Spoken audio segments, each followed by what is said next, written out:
State Senator John Gordner recently sat down with the Daily Item for an editorial board interview. Here's a portion of that interview with the rest to follow later this week.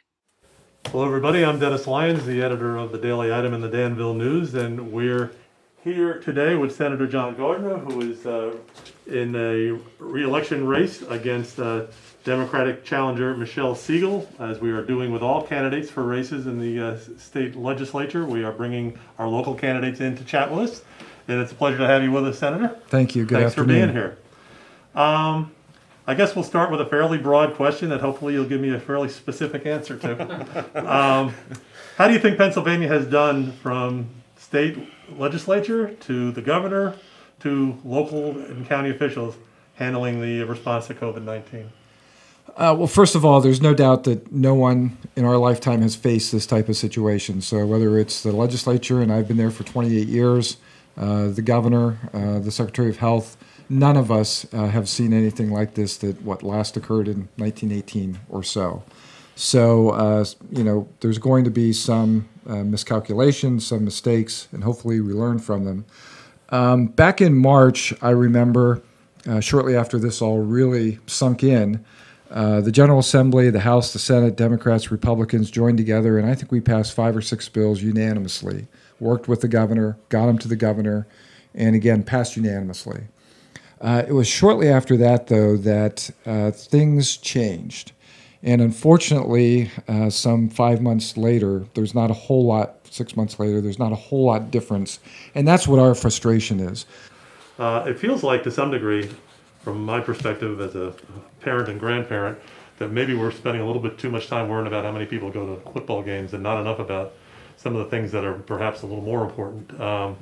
We have parents who have to keep their jobs, who have kids who don't get to go to school.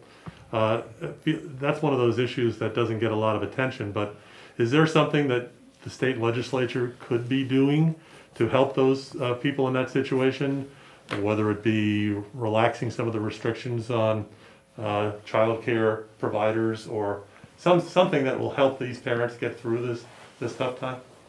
Well, look, we all have different opinions, and I still, when I'm in Harrisburg, I still like the hard copy of the Daily Item and the News Item. I was just reading it today, and you guys, I think, have a little difference of opinions just amongst yourself. I read an editorial that was pretty positive in regard to the school issue, and then I read your opinion piece in the second section on B1 that basically said what you just said, that we need to be focusing on other things.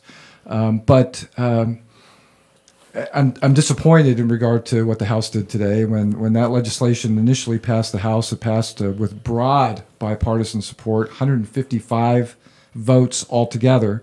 And today on the veto override, it got 130.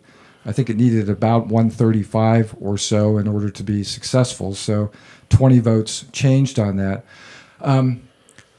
It's amazing what we've done over the last number of months in regard to, for instance, getting federal CARES money out. Daycares, childcare have been dramatically affected. And as part of the federal CARES money that we got, we specifically drove money out to daycares and childcare entities to help them out.